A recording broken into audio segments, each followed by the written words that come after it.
Esa mañana que Jesús entró triunfalmente a Jerusalén, fue realmente un motivo de una gran fiesta y un gran regocijo entre todo el pueblo de Jerusalén.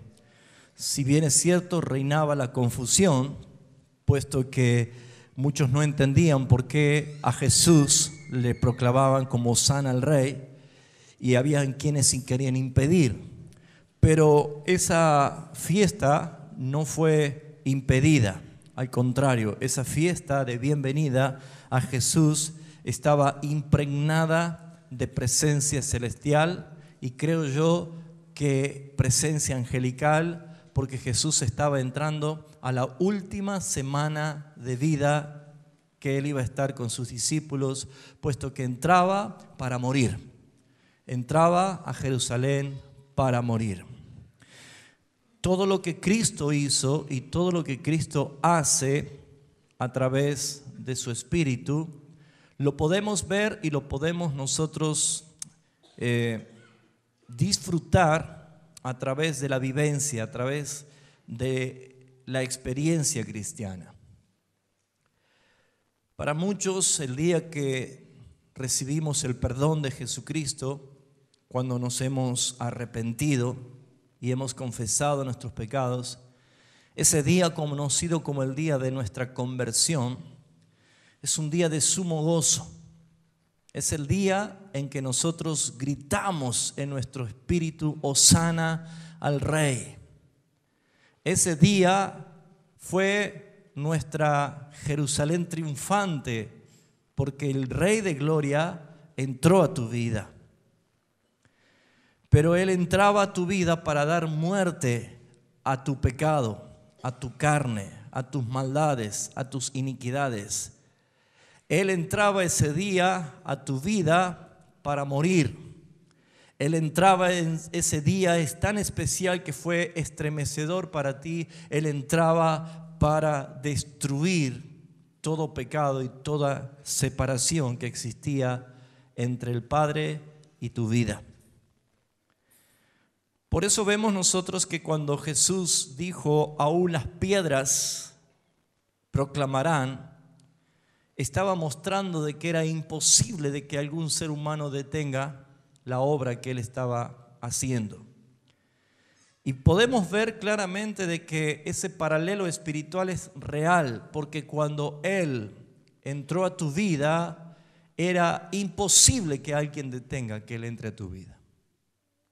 Eso se llama conversión. Lo que podemos ver en esos días fue clave. Jesús entró y lo primero que hizo es, ¿se acuerda qué hizo Jesús? ¿A dónde entró apenas entró a Jerusalén? A un lugar de adoración, al templo. ¿Y estaba en orden el templo? ¿Qué sacó Jesús cuando entró al templo? Un folleto, un tratadito. Dios te ama y tiene un plan. ¿Así fue? ¿Qué sacó Jesús? Diga conmigo, sacó un látigo. ¿Qué más hizo Jesús? Quebró las mesas, volcó las mesas, liberó el comercio. ¿Y cómo trató Jesús a los que estaban vendiendo? ¿Los trató de qué? Ladrones. Bueno, se terminó rápido la fiesta, ¿no? Duró poco la fiesta. Pero, amados hermanos, no existe otra manera que Jesús pueda hacer una limpieza en tu vida si Él no entra a tu vida y provocaba esa purificación. Y no importa la violencia que empleó, porque muchos de los que están aquí han tenido distintos tipos de conductas de vida, ninguna igual a la otra. Cada uno ha tenido la iniquidad del pecado manifestada por su propia naturaleza y ninguna es igual a la otra. Y cuando Jesús entró a ese lugar que se tenía que transformar en el templo del Espíritu Santo en tu vida, lo que necesitaba era emplear toda autoridad, y valga la palabra, toda violencia santa, para sacar la inmundicia de tus pensamientos, de tu vida. Porque Jesús había emprendido así el camino a la muerte. Cuando usted recibió el perdón de Jesucristo, al haber Él entrado a tu vida, lo que usted recibió en ese momento es la sentencia de muerte. Porque usted, según dice la Escritura, como yo y cada uno de los que hemos nacido de nuevo, dice Pablo en Gálatas 2:20, ya no vivo yo. El que fue crucificado con Cristo fui yo. Ya no vivo yo. ¿Cuántos tienen testimonio del Espíritu para levantar su mano derecha y decir con toda verdad, ya no vivo yo? ¿Realmente siente testimonio para decir, ya no vivo yo?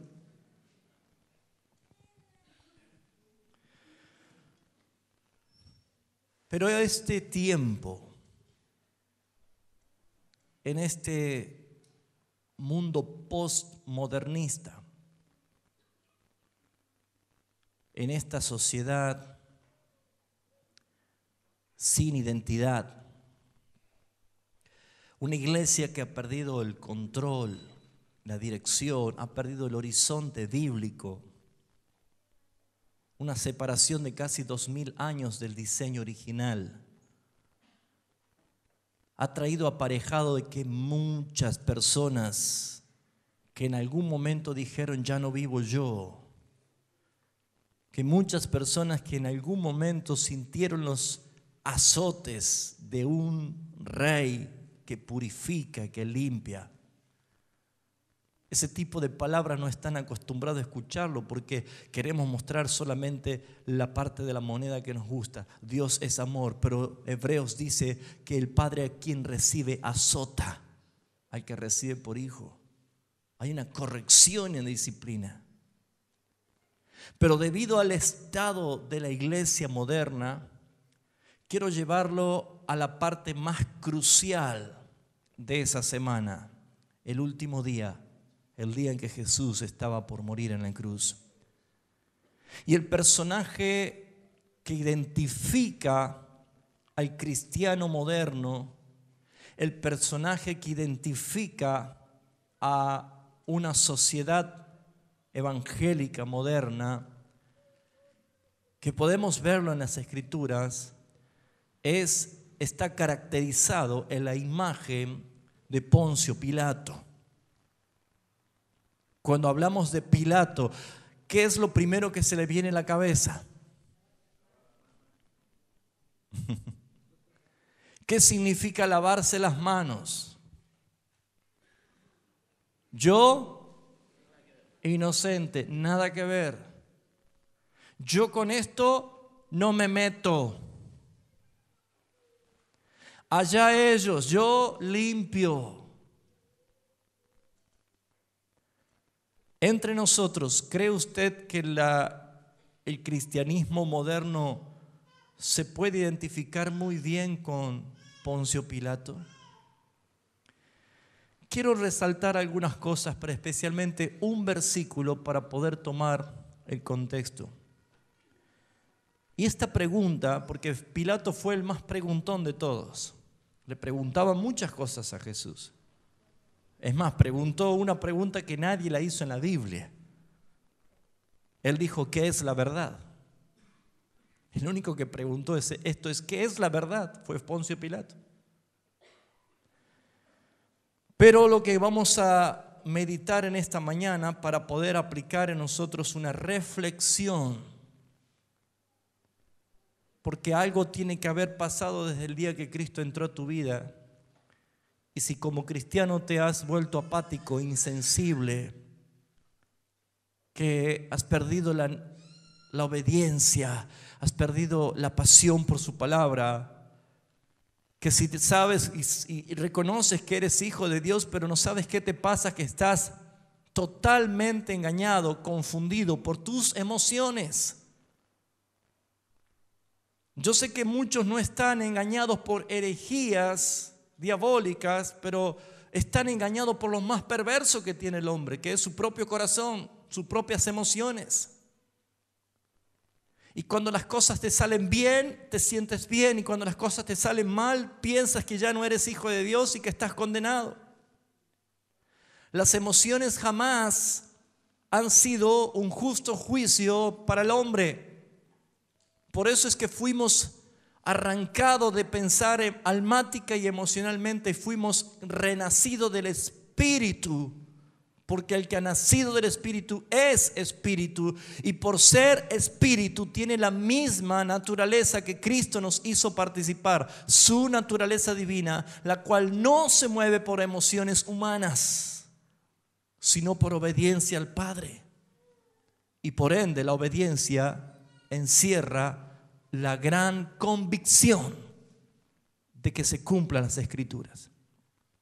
Una persona puede sentirse verdaderamente feliz cuando las cosas le salen bien, pero al otro día tu felicidad puede ser transformada en un fracaso. Y entonces puede haber muchas cosas en tu cabeza que te lleven a pensar que ya estás afuera de los planes de Dios. Quiero llevarte a una pregunta para que reflexiones y acompáñeme a Mateo capítulo 27.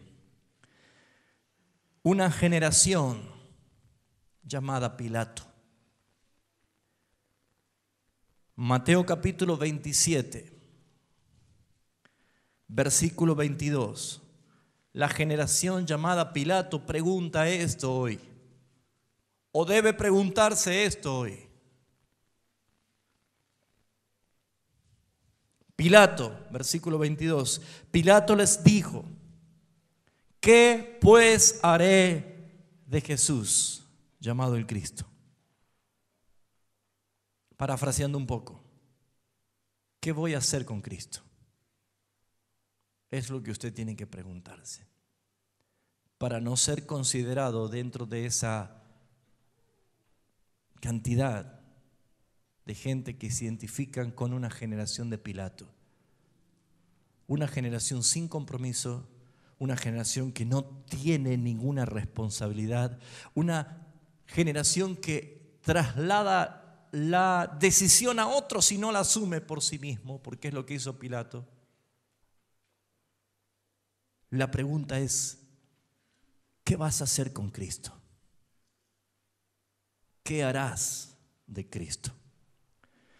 Pilato, en el contexto, formula otra pregunta a todos los que estaban acusándole a Jesús. Versículo 17. Reunidos pues ellos, les dijo Pilato: ¿a quién queréis que os suelte? ¿A Barrabás o a Jesús llamado el Cristo?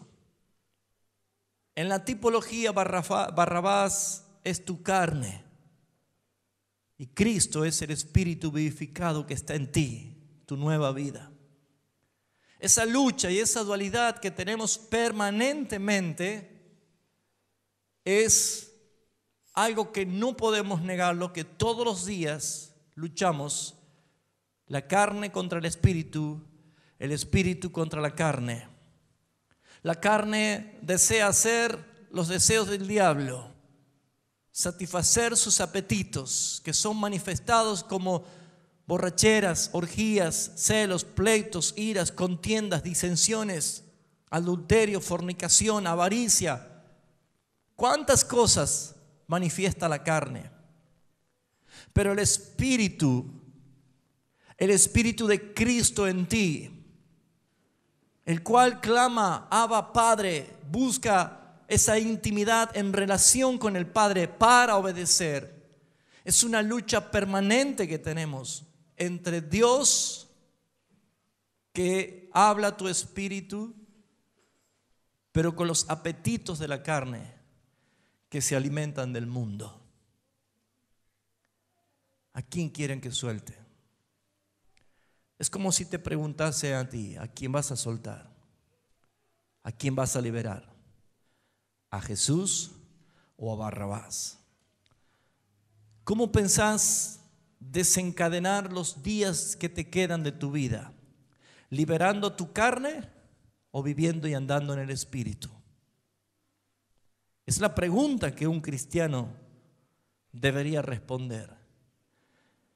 Pero lo más duro y doloroso es que Poncio Pilato no le gustan los alborotos y no le gusta ser expuesto a la desacreditación, a la difamación o a la acusación. Entonces se ve seducido por agradar a los demás antes que obrar por convicción. El versículo 24 dice la Escritura: viendo Pilato que nada adelantaba, sino que se hacía más alboroto, ¿qué hizo Pilato? Tomó agua y se lavó las manos delante del pueblo, diciendo: ¿qué cosa? Inocente soy de la sangre de este justo, allá vosotros. Una actitud que se repite permanentemente hoy. Muchas personas dejan de lado el compromiso, no quieren exponerse ni siquiera para salir a favor de un hermano. ¿Cuánto más o cuánto menos podemos esperar que salga a favor de la causa de Cristo? ¿Cuántos hoy tienen una aparente expresión de amor fraternal en la iglesia, pero en realidad lo único que es una comunidad negociativa? Que si me saluda, lo saludo; si me invita, yo lo invito; si comparte conmigo, yo comparto con él; si él me da, yo le doy. Eso no es amor fraternal. Eso es templo lleno de ladrones que negocian y que siguen haciendo mercadería. El amor fraternal es manifestado que por convicción y por agradar en obediencia al Padre va a hacer algo, no importa que los demás no estén de acuerdo. Va a amar sin límites, va a expresar sin límites. Pero Poncio Pilato, que representa a una generación de lavamanos públicos, una generación que no se quiere mostrar con ningún compromiso, con ninguna identidad, toma decisiones peligrosas. Si me acompaña Juan capítulo 19.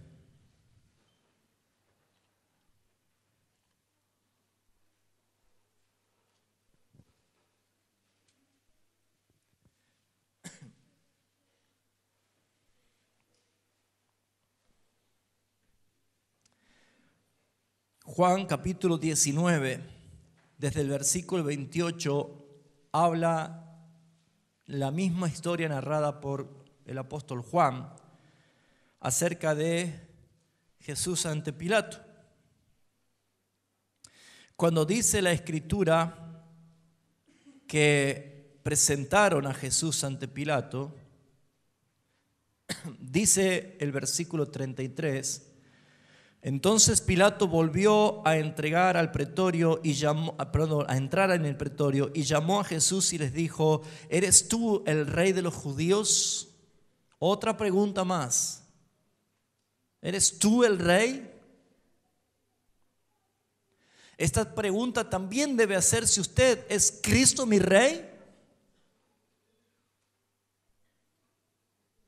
¿Es Cristo tu rey? ¿Él te gobierna? ¿Saben? Los que trabajan en relación de dependencia, los que hemos estado bajo una autoridad superior, un patrón, fuimos contratados para obedecer.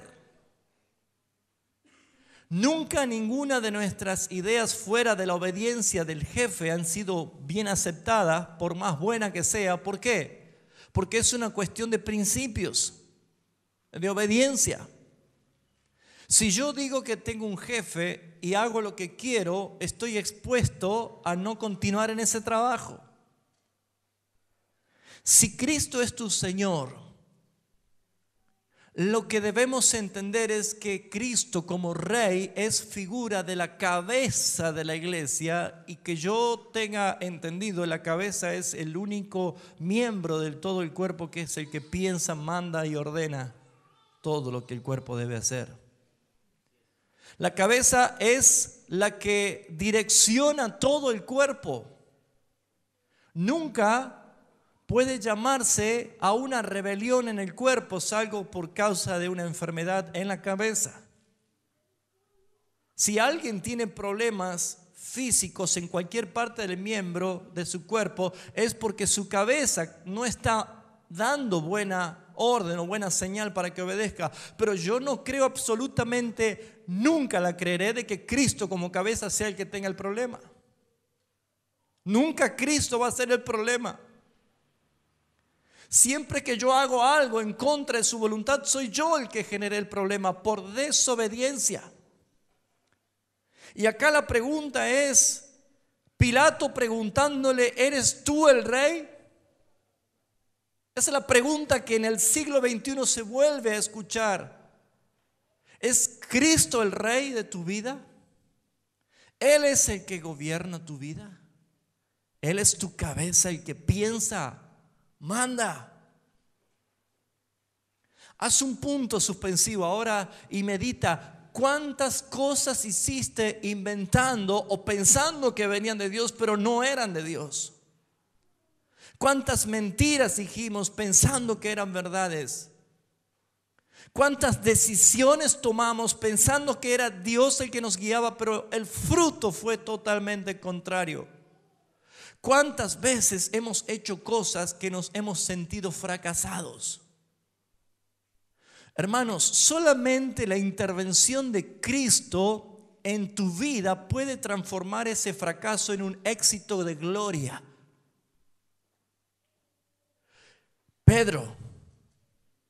Simón, vamos en tu barca a pescar. Señor, hemos estado toda la noche y no hemos pescado nada. Jesús era hijo de un carpintero, pescado cero. Pero Simón, Juan, Andrés, Jacobo, ellos eran pescadores de cuna y seguramente de generaciones de pescadores. Conocían si había pesca, si había pique, si había luna, si había marea alta. Ellos conocían todo. Pero no contradicieron a Jesús cuando le dijo: Pedro, vamos a echar la red. Número 1, le prestó la barca. Número 2, en tu palabra, Señor, iré. No importa el pronóstico, no importa la lógica, no importa la experiencia que yo tenga, iré, echaré la red. Número 4, si estás dispuesto a compartir la bendición con otros, como lo hizo Simón, vengan, traigan su barca que se nos hunde de tanta cantidad de peces. Pero la gente quiere buscar otra manera la bendición. Quiere buscar la bendición económica pactando con Dios, negociando con Dios. En vez de recibir una bendición, vas a recibir un latigazo de aquel que limpia el templo. Porque no es la manera. Es dale tu barca, consagra tu negocio, consagra tu familia, consagra tu salud, entregásela al Señor. Que Él diga, di la palabra, iremos. Vamos mar adentro y echa por el lado derecho la red. En tu palabra, Señor, lo haré. Así empieza la obediencia. Y cada vez que caminamos en obediencia, las bendiciones vienen y te alcanzan. Yo no corro detrás de las bendiciones vienen detrás y te alcanzan. Es un principio natural. Pero hoy todo se hace al revés. ¿Por qué? Porque la pregunta ¿es Cristo tu Señor? ¿Te está gobernando? ¿Te está direccionando? ¿Estás dispuesto a compartir la bendición que Dios tiene para tu hermano, que tampoco pescó nada? Cuando Jesús le pregunta ¿eres tú el rey de los judíos? Versículo 34, Jesús le respondió: ¿dices tú esto por ti mismo o te lo han dicho otros de mí? Es como que yo preguntar en esta mañana: ¿cuántos tienen a Cristo por rey? Y usted puede levantar su mano. Y yo le puedo preguntar: ¿usted lo dice con convicción o porque te lo han dicho otros? Los evangélicos han tenido la capacidad peligrosa de declarar hijos de Dios a cualquiera que repite una oración. ¿Y son hijos de Dios realmente por repetir una oración? ¿Son hijos de Dios porque lo hicimos hacer un cursillo de discipulado? ¿Son hijos de Dios porque lo metimos a la pelo pincho bautizándolo? ¿Son hijos de Dios porque participan en la mesa? ¿Porque congregan? ¿Porque traen sus diezmos? ¡Ay, de aquel día que diga no te conozco! ¿Son verdaderamente hijos de Dios? ¿Tú lo dices por convicción que soy el rey o lo estás diciendo porque lo dicen otros? ¿Ya recibiste al Señor? Sí, entonces ya eres hijo. ¿Soy yo el que dice eso? ¿Es Cristo tu Señor? La evidencia de un convertido es aquel que reconoce la voz de su Señor y le obedece. La evidencia de un convertido es que por más difícil que sea practicar la santidad, está bajo el temor de Dios y sabe. Y el Espíritu le dice: has pecado, arrepiéntete y comienza de nuevo. Esta es la realidad. ¿Por qué lo dices? ¿Lo dices por ti mismo? ¿O lo dice porque otros han dicho de mí? En el versículo 38, Jesús previamente había dicho justamente: yo he nacido para esto. 37. Todo aquel que es de la verdad oye mi voz. Y Pilato pregunta: ¿qué es la verdad? ¿Escuchó? Jesús dijo: todo aquel que es de la verdad oye mi voz. Esta es otra pregunta. ¿Oyes la voz del Señor? Algunos tienen muchas imágenes de Hollywood en la cabeza y creen que va a ser el estilo Sinaí, ¿no? Algo así. Alejandro, Carlos. Sería hermoso. Y Dios puede hacerlo si quiere.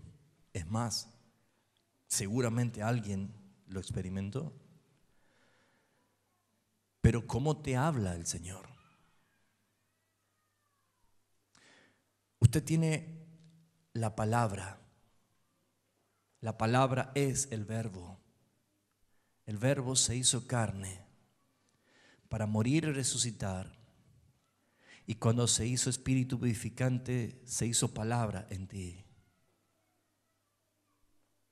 Este es el nuevo pacto. Escribiré mis palabras en tu mente, en tu corazón. ¿Cómo escuchas la voz del Señor? ¿Cómo reconoces la verdad? La palabra de Dios es la palabra profética más segura que tenemos para conocer y para direccionarnos. Por eso Pilato le pregunta: ¿qué es la verdad? Ahora, muchas de estas preguntas que Pilato hizo, Jesús no respondió todas. Pero una de las cosas que evidencia a Pilato como la generación de los evangélicos modernos, la iglesia moderna, sin compromiso, la iglesia lavamanos, esa generación que yo libre, yo no me meto, yo no me involucro, yo no me comprometo con nada, yo hago lo mío y me voy. Ese tipo, esa calidad de iglesia, ese estilo de iglesia es una iglesia que está lejos de conocer la verdad.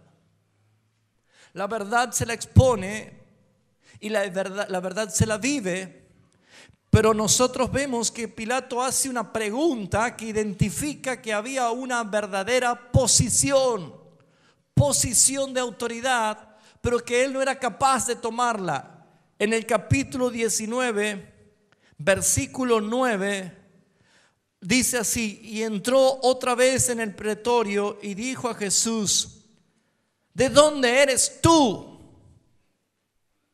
Pilato estaba loco, ya estaba nervioso. Su esposa había tenido un sueño y le había dicho: no te metas, no tengas nada que ver con este hombre. ¿De dónde eres tú? Mas Jesús no le dio respuesta. Entonces, fíjese usted este versículo, le dijo Pilato a Jesús: ¿a mí no me respondes? ¿A mí no me hablas? ¿No sabes que tengo autoridad para crucificarte y tengo autoridad para soltarte? Lo estaba diciendo él, ¿no?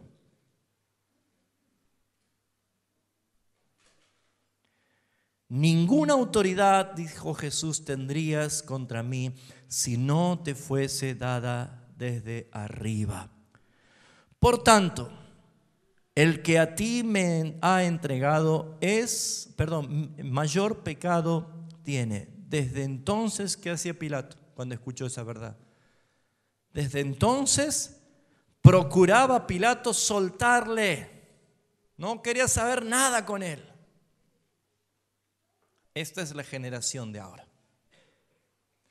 Cada vez que hay palabra verdadera del Señor, que es correctiva, que golpea como un martillo que quiebra la piedra, que es como una espada que penetra hasta lo más profundo y duele partir las coyunturas y los tuétanos, separar el alma del espíritu, para que tus emociones queden bien lejos de tus convicciones.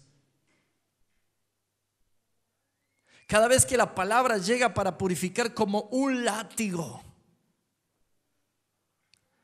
muchos no quieren tener nada que ver. Procuran sacarse el problema rápido. La pregunta es esta: ¿qué harás con Jesús? Es la pregunta de Poncio Pilato. ¿Qué haremos con este que se llama el Cristo?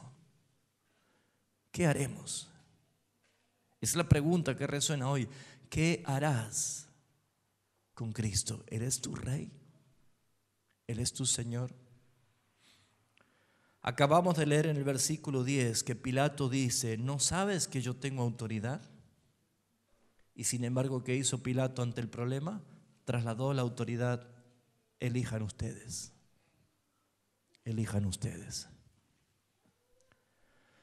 Amados, estamos entrando en tiempos difíciles. No tan solo para nuestra calidad de vida aquí en este mundo, porque el sistema de este mundo, que es anticristo, se levanta permanentemente para ofender a Dios y a su iglesia. Los días difíciles no son únicamente por lo que la palabra de Dios profetiza, que habrá persecución a la iglesia, que habrá hambre, que habrá peste, que habrá destrucciones. Y lo que más nos duele, porque muchas de esas cosas pueden pasar afuera, pero mientras yo estoy bien acá adentro, también dice Jesús que habrá división en el hogar. Padres contra hijos, hijos contra padres. Habrá problemas grandes. Estamos entrando en los días de la oscuridad avanzada, hasta que venga la luz de la mañana que clarea, irrumpiendo nuestro Señor en gloria. Pero mi responsabilidad como un ministro de Dios, como un sirviente de la iglesia, es decirle: recuerda que un día Cristo entró a tu vida y has celebrado gritando: bienvenido Rey a mi Jerusalén, bienvenido Rey a mi vida, Hosana. Pero apenas Él entró y empezó a sacar el látigo para echar fuera de ti todo lo que está mal, todo lo que tu carne se había hecho el hábito de negociar, has empezado a conocer la faceta de un Cristo que realmente ama su palabra, ama su ley y ama la santidad más que cualquier otra cosa. Ese Cristo empezó a confrontar tu vida. Pero ha pasado el tiempo, como pasó en Jerusalén, una sola semana. ¿Cuántos habrán sido? Miles que clamaban Hosana en Jerusalén. Pero una semana después, esos miles estaban diciendo: suelten a Barrabás y maten a Jesús. Esos mismos que seguramente recibieron un milagro del Señor, que recibieron a sus muertos resucitados, que recibieron palabra de enseñanza, que recibieron la bendición de Cristo. Esos mismos estaban luego incitados por la obra de la carne. Destruye a Jesús. Hay que sacarlo a empujones. ¿Cómo sacaron a Cristo de Jerusalén hasta el Gólgota? Burlándose de un rey fracasado. Le pusieron una corona de espina en sus cabezas. No era una corona de oro, era una corona de espina. Y no era un cetro, era una caña con que le golpeaban la cara, dice. Y le pusieron un manto púrpura de burla, el rey Herodes, para burlarse. Y patearon, y lo golpearon, y lo azotaron, y lo escupieron. Y le decían: si eres tú el rey, líbrate. Esa misma actitud tienen muchos hoy en día cuando se deleitan de los Barrabás, cuando se deleitan del pecado, cuando se deleitan del mundo, cuando se deleitan de todo lo que es contrario a la santidad del Señor. Fuera Jesús. Empujaron, lo maltrataron, lo escupieron. Isaías, 600 años antes de la muerte de Jesús, dijo una pregunta clave: ¿Quién ha creído nuestro anuncio? Despreciado y desechado entre los hombres, varón de dolores, experimentado en quebranto. Y como que escondimos de él el rostro, no lo estimamos y lo despreciamos. Jesús fue muy claro cuando dijo: no se puede servir a dos señores. La única diferencia es que Barrabás fue suelto a una aparente libertad, pero no mucho tiempo más iba a ser destruido con todos aquellos judíos que dijeron: suéltalo a Barrabás y que su sangre sea sobre nosotros, mátalo a Jesús. Según el historiador Flavio Josefo, no pasó 40 años de esa generación y no había lugar en Jerusalén donde clavar una cruz para matar a judíos. Los romanos invadieron Jerusalén y mataron, y se cumplió, la sangre de un inocente fue sobre ellos por no haber creído. Y esa aparente libertad de Barrabás estaba ya puesta ahora en sentencia de juicio, y cuando murió inmediatamente fue echado al lugar de tormento con todos los incrédulos. Pero miramos el otro cuadro, aquel rey fracasado para la gente, aquel rey frustrado, burlado, aquel rey que fue menospreciado, que quedó solo y que fue crucificado. Estando en la cruz, Se burlaban y decían: si eres tú el Hijo de Dios, si eres tú el Rey, bájate de esa cruz para que creamos. Aún la burla más grande de Satanás, diciendo: no te mueras, bájate. Y la mejor victoria era atravesar esa puerta, esa copa de ira. Era obtener la victoria hasta lo sumo.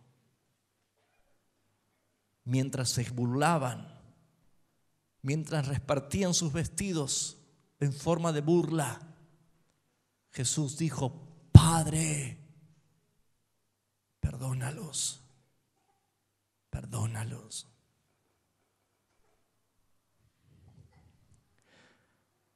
La mayor victoria de Cristo fue cuando Él murió y satisfizo la justicia del Padre. La mayor victoria de nosotros los cristianos es cuando Él resucitó e imputó su justicia sobre nosotros para que fuésemos justificados. Por eso es que la omisión es un pecado terrible y doloroso. Omitir estas verdades. Cuando alguien no sabe qué responder ante esta pregunta: ¿qué haré con Jesús? ¿Qué harás con Jesús? ¿Cómo vas a vivir este tiempo? Volvemos por último a Mateo 27, 24. 22.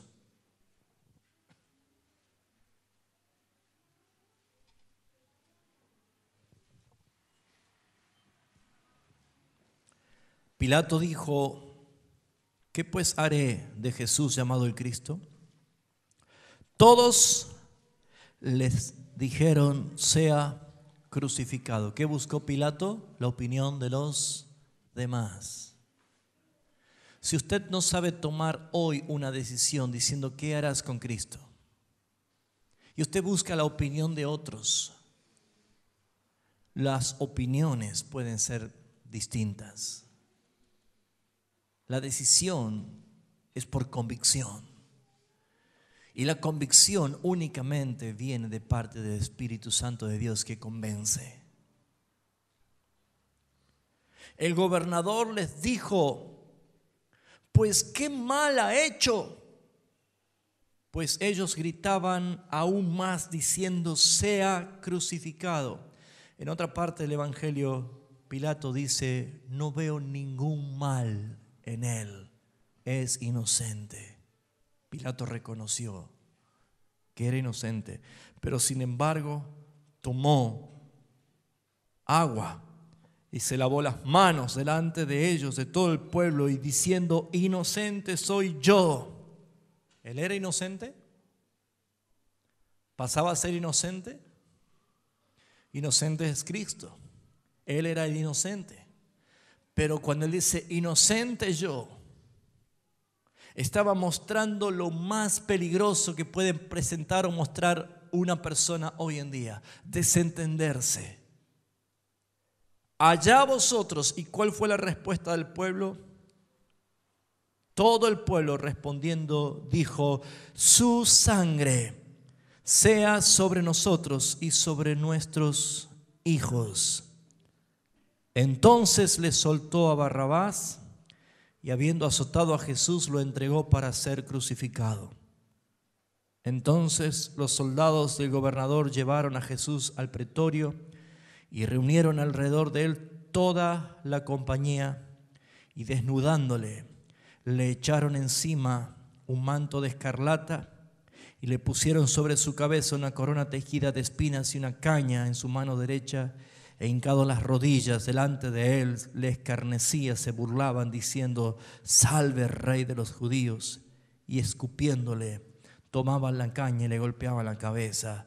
Y después de haberle escarnecido, le quitaron el manto, le pusieron sus vestidos y lo llevaron para crucificarle. Todas esas actitudes son de una naturaleza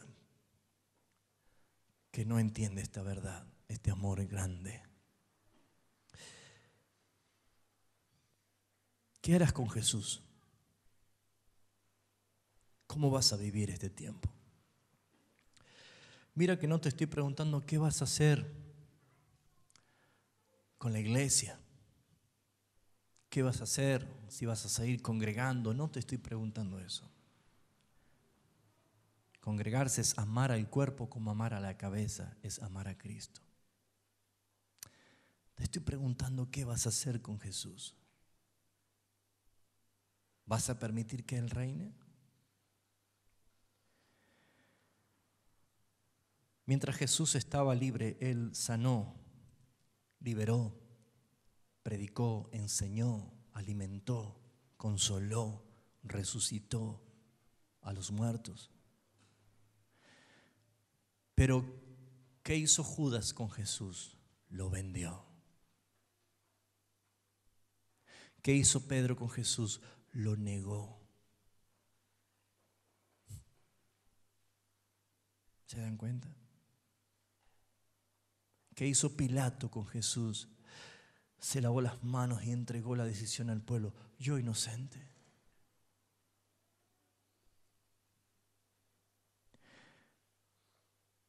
Lo único que puedo rescatar valioso es lo que hizo el Padre con Jesús.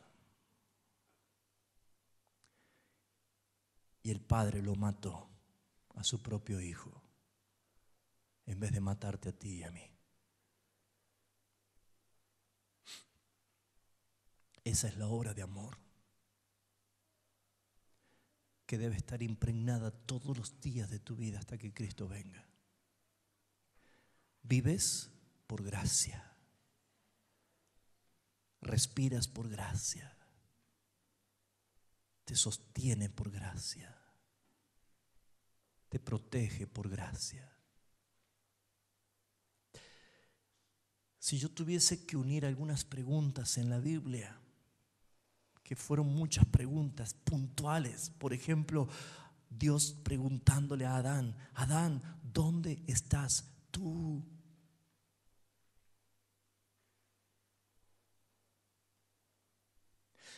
O la pregunta que Samuel le hizo a Saúl: ¿qué es ese sonido de bueyes que escucho? ¿Me estás mintiendo?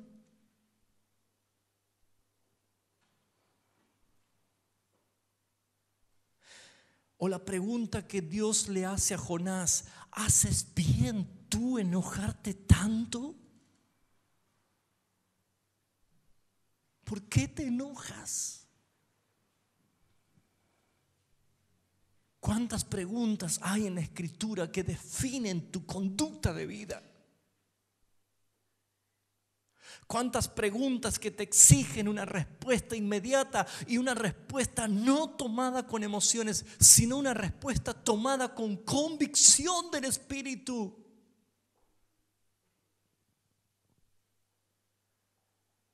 ¿Has recibido el Espíritu cuando creíste?, dijo Pablo.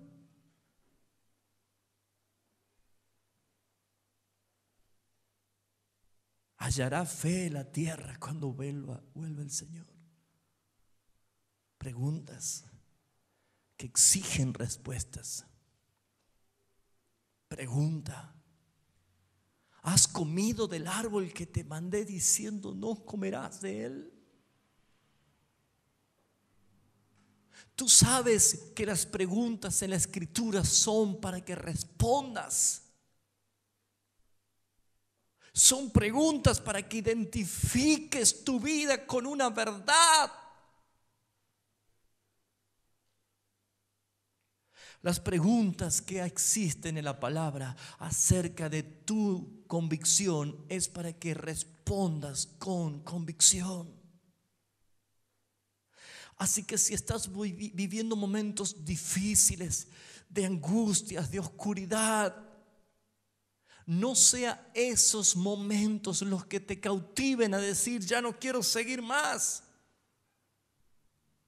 sino que puedas responder, si es que puedes responder con convicción. ¿O esperas que algún día el Señor te pregunte, como le preguntó a Job: ¿Dónde estabas tú cuando yo he creado todo lo que existe? ¿O vas a cuestionar, vas a luchar contra Dios soberano? La palabra te lleva a responder cada pregunta que encuentres. Subráyala y pregúntate a ti mismo si puedes responder en verdad. Pregúntate a ti mismo. Los profetas recibían preguntas que hoy lo que se dicen profetas ni siquiera la ven. ¿Entiendes lo que ves? ¿Entiendes lo que oyes? Y los profetas del antiguo pacto decían: no, Señor, no entiendo. Entonces el Señor le daba la palabra que tenía que decir. Pero hoy en día alguno sueña algo por allí o se imagina algo por allí y se para sin ningún temor para decir: Dios me ha dicho. Cuidado, porque el que dice algo que yo no dije, ay, dice el Señor. Que el que ministre conforme a la palabra del Señor, no conforme a emociones ni inventos humanos. La pregunta que hoy nos está exigiendo una respuesta es: ¿qué harás con Jesús? ¿Qué harás? Suena irreverente hasta preguntarnos eso. Pero en algún momento tendrías que preguntarte si realmente el Señor es el que te guía, si realmente es el Señor el que te preserva. Cierra tus ojos, por favor.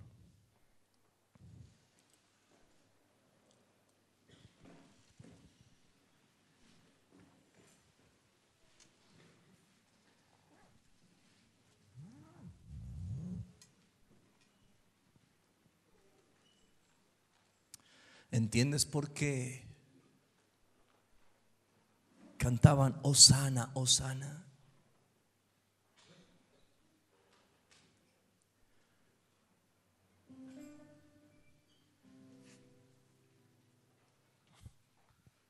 Cierra tus ojos. El día que tú dijiste bienvenido al Señor, cuando entró a ti, tu espíritu recibió una gran bendición, pero tu carne un gran problema. Él vino a matar a tu carne, crucificándola con Él en la cruz.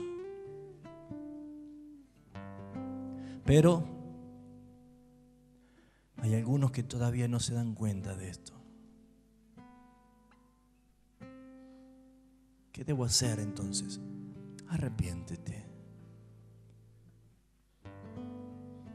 Si puedes hacer obra de arrepentimiento, gózate, porque es Dios el que te acaba de conceder un don salvífico, el arrepentimiento para vida. ¿Y qué es arrepentirse? Es un cambio rotundo, radical, total.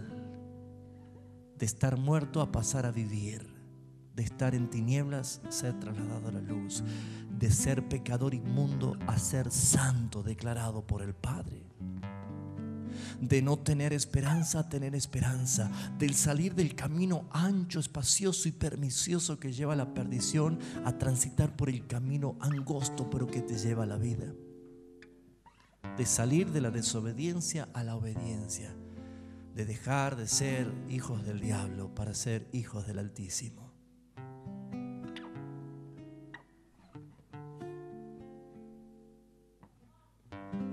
¿Qué debes hacer?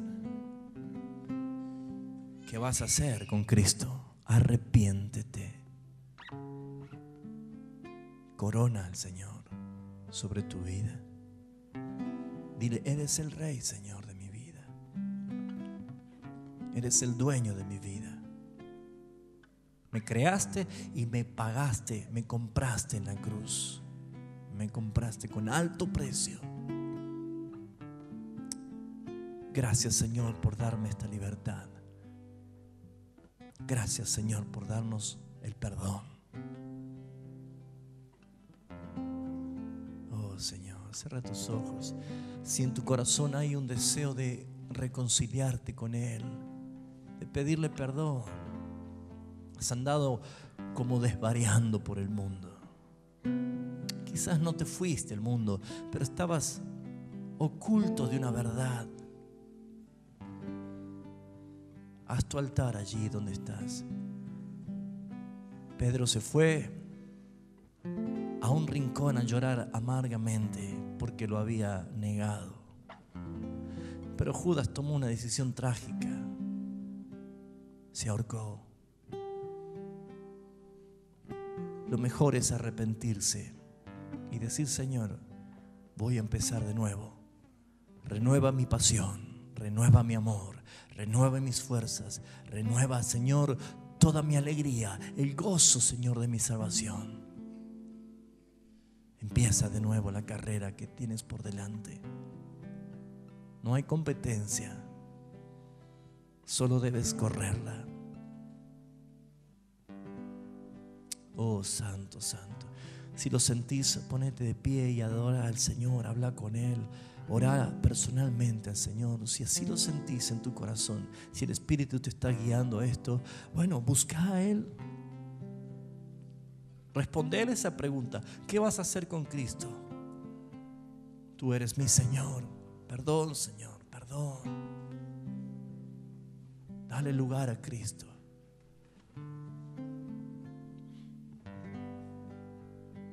Gloria a tu nombre, Señor. Gloria a tu nombre.